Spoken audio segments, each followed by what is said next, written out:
అసలు శక్తిపీఠాలంటే ఏంటి, అది ఎలా ఏర్పడింది? Let's talk about it.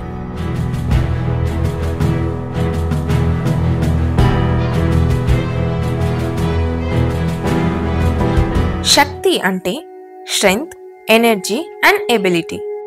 బ్రహ్మదేవుడు ఈ సృష్టిని సృష్టించడానికి 10 మంది ప్రజాపతులను క్రియేట్ చేస్తారు. అందులో ఒకరే దక్ష ప్రజాపతి. ఈయనే దాక్షాయిని దేవి లేదా సతీదేవి తండ్రి. సతీదేవికి చిన్నప్పటి నుండి శివుడు అంటే ఇష్టం. తను పెరుగుతూ ప్రేమిస్తుంది. పెళ్లి కూడా చేసుకోవాలి అనుకుంటుంది.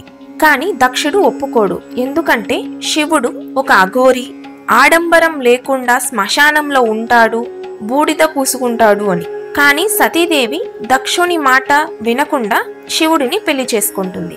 దక్షుడి మాట వినకుండా సతీదేవి శివుడిని పెళ్లి చేసుకుందని ఆమెని దూరం పెట్టేశాడు. సో కొన్ని ఇయర్స్ తరువాత దక్షుడు ఒక మహాయజ్ఞం ఏర్పాటు చేస్తాడు.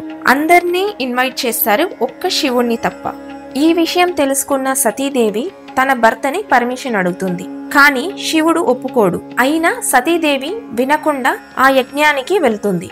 ఆ యజ్ఞంలో అందరి ముందు సతీదేవిని అవమానిస్తాడు. ఆమెని అవమానించడం కాకుండా తన భర్త అయిన శివుడిని కూడా అవమానిస్తాడు. ఈ అవమానం తట్టుకోలేక సతీదేవి ఆ యజ్ఞ గుండంలో తనని తాను కాల్చుకుంటుంది. ఈ విషయం తెలుసుకున్న శివుడు ఆగ్రహంతో దక్షుడిని శిక్షిస్తాడు. ఆయన తన భార్య మరణాన్ని తట్టుకోలేకపోయారు. తన భార్య శరీరాన్ని ఎత్తుకొని ముల్లోకాలు తిరుగుతూ ఉంటాడు.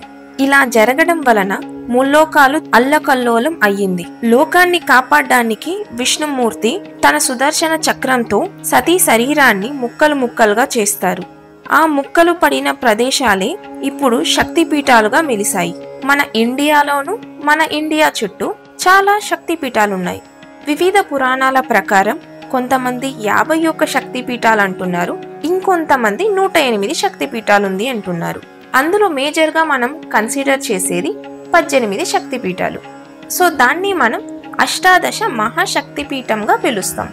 ఈ 18 అష్టాదశ మహాశక్తిపీఠాలు ఏంటి, అది ఎక్కడుంది అంటే Shankari Devi temple, Trincomalee Sri Lanka, Kamakshi Amman temple Kanchipuram Tamil Nadu, Srikala Devi temple Pandyur west Bengal, Chamundeshwari temple Mysuru Karnataka, Jogulamba Devi temple Alampur Telangana, Bhramaramba Mallikarjuna temple Srisailam Andhra Pradesh, Mahalakshmi temple Kolhapur Maharashtra, Renuka temple Mahur Maharashtra, Mahakali temple Ujjain Madhya Pradesh, Puruhutika Devi temple Pithapuram Andhra Pradesh, Biraja Devi Jaipur Odisha, Manikyamba Devi temple Draksharamam Andhra Pradesh, Kamakhya Devi temple Guwahati Assam, Madhaveshwari Devi temple Prayagraj Uttar Pradesh, Jwalamukhi temple Jwalamukhi Himachal Pradesh,